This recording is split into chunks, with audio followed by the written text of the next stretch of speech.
Greetings, everyone. This is week 6, day 2 of the Bible in a Year Life podcast. This week we'll be reading from the Amplified Version. Please feel free to join us every Sunday at 6:30 p.m., where we discuss the weekly reading. We'll be reading from Genesis 16 to 18. Without delay, let's dive into the Word of God. The Lord provides manna. They set out from Elim, and all the congregation of Israel came to the wilderness of Sin, which is between Elim and Sinai. On the 15th day of the second month, after they had left the land of Egypt, the whole congregation of the Israelites grew discontented and murmured and rebelled against Moses and Aaron in the wilderness. And the Israelites said to them, "Would that we had died by the hand of the Lord in Egypt, when we sat by the pots of meat and ate bread until we were full. For you have brought us out into this wilderness to kill this entire assembly with hunger." Then the Lord said to Moses, "Behold, I will cause bread to rain from heaven for you.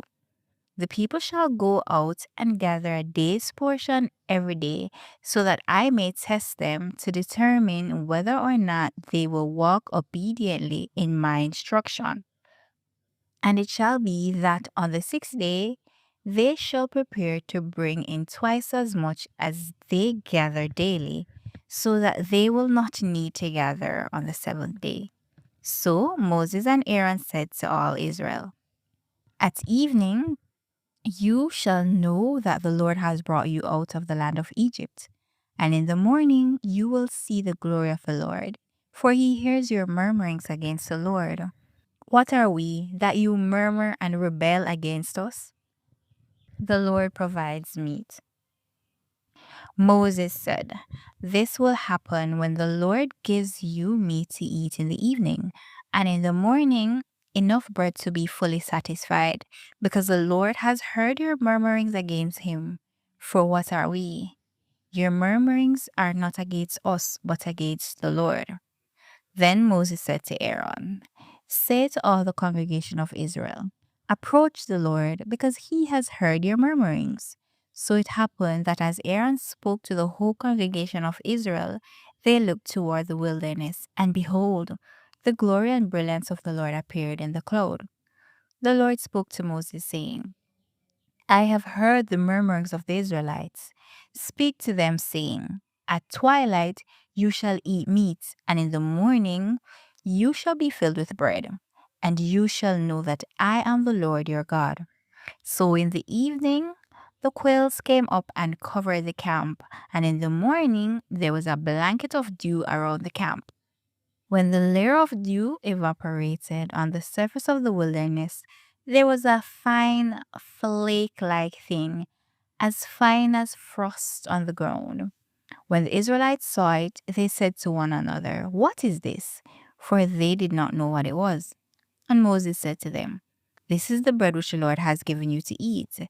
This is what the Lord has commanded. Let every man gather as much of it as he needs.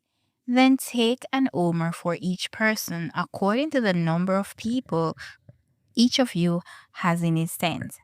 The Israelites did so, and some gathered much of it, and some only a little. When they measured it with an omer, he who had gathered a large amount had no excess, and he who had gathered little had no lack.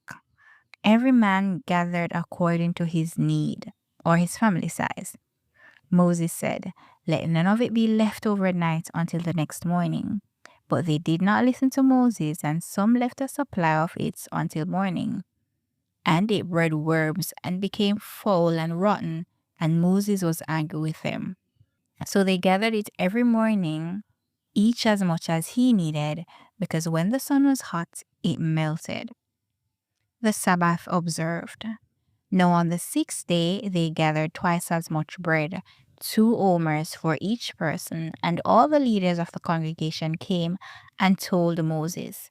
He said to them, This is what the Lord has said. Tomorrow is a solemn rest, a holy Sabbath of the Lord.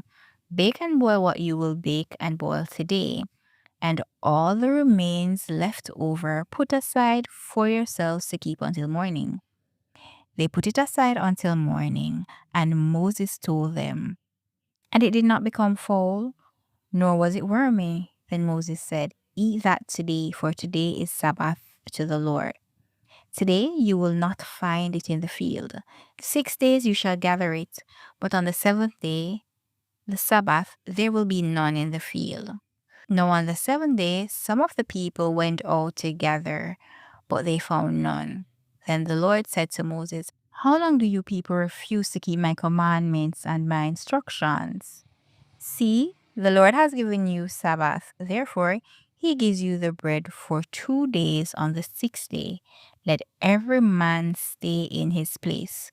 No man is to leave his place on the seventh day.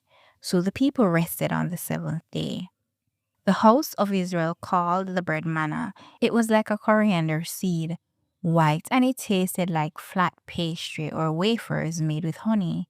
Then Moses said, This is the word which the Lord commands. Let an omer of it be kept throughout your generations, that they may see the bread which I fed you in the wilderness when I brought you out of the land of Egypt. So Moses said to Aaron, Take a pot and put an omer of manna in it, and place it before the Lord to be kept throughout your generations. As the Lord commanded Moses, so Aaron eventually placed it in the presence of the testimony to be kept. The Israelites ate manna 40 years until they reached an inhabited land. They ate manna until they came to the border of the land of Canaan. Now, an omer is a tenth of an ephah. Water in the rock. Then all the congregation of the children of Israel moved from one wilderness of sin by stages, according to the commandment of the Lord, and camped at Rephidim. But there was no water for the people to drink. Therefore the people quarreled with Moses and said, Give us water so we may have something to drink. And Moses said to them, Why do you quarrel with me? Why do you tempt the Lord and try his patience? But the people were thirsty for water, and the people murmured against Moses and said, Why did you bring us up from Egypt to kill us and our children and our livestock with thirst? So Moses cried out to the Lord for help, saying, What shall I do with this people? They are almost ready to stone me. Then the Lord said to Moses, Pass before the people and take with you some of the elders of Israel. And take in your hand the staff with which you struck the Nile, and go. Behold, I will stand before you there on the rock at Horeb. There you shall strike the rock, and water will come out of it, so that the people may have something to drink. And Moses did so in sight of the elders of Israel. He named the place where this miracle occurred Massah and Meribah, because of the quarreling of the sons of Israel, and because they tested the patience of the Lord, saying, Is the Lord among us or not? Amalek fought. Then Amalek and his people came and fought with Israel at Rephidim. So Moses said to Joshua, Choose men for us and go out, fight against Amalek and his people. Tomorrow I will stand on top of the hill with the staff of God in my hand. So Joshua did as Moses said, and fought with Amalek, and Moses, Aaron, and Hur went up to the hilltop. Now when Moses held up his hand, Israel prevailed, and when he lowered his hand, due to fatigue, Amalek prevailed. But Moses' hands were heavy, and he grew tired. So they took a stone and put it under him, and he sat on it. Then Aaron and Hur held up his hands, one on one side and one on the other side. So it was that his hands were steady until the sun set. So Joshua overwhelmed and defeated Amalek and his people with the edge of the sword. Then the Lord said to Moses, Write this in the book as a memorial and recite it to Joshua, that I will utterly wipe out of the memory of Amalek and his people from under heaven. And Moses built an altar and named it, "The Lord is my banner," saying, "The Lord has sworn an oath, the Lord will have war against the people of Amalek from generation to generation." Jethro, Moses' father-in-law.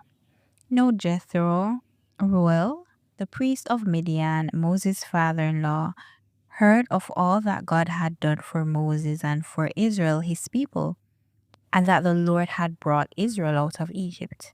Then Jethro, Moses' father-in-law, took Moses' wife Zipporah, after he had sent her away from Egypt, along with her 2 sons, of whom one was named Gershom. For Moses said, "I have been a stranger in a foreign land."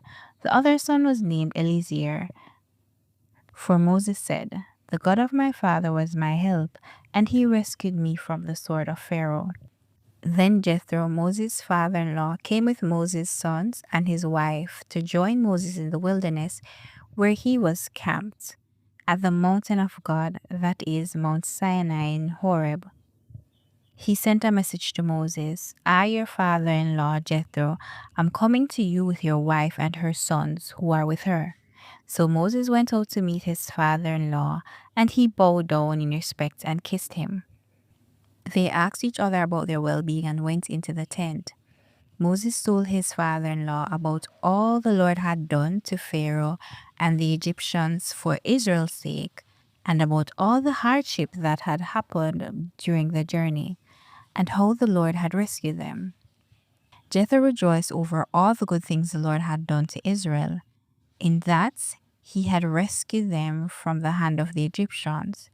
Jethro said, "Blessed be the Lord, who has rescued you from the land of the Egyptians and from the hand of Pharaoh, and who has rescued the people from under the hand of the Egyptians. Now I know that the Lord is greater than all gods. Indeed, it was proven when they acted insolently toward Israel, and the Lord showed himself infinitely superior to all gods." Then Jethro, Moses' father-in-law, took a burnt offering and other sacrifices to offer to God. And Aaron came with all the elders of Israel to eat a meal with Moses' father-in-law before God. Now the next day, Moses sat to judge the disputes the people had with one another. And the people stood around Moses from dawn to dusk. When Moses' father-in-law saw everything that he was doing for the people, he said, "What is this that you're doing for the people? Why are you sitting alone as a judge with all the people standing around you from dawn to dusk?"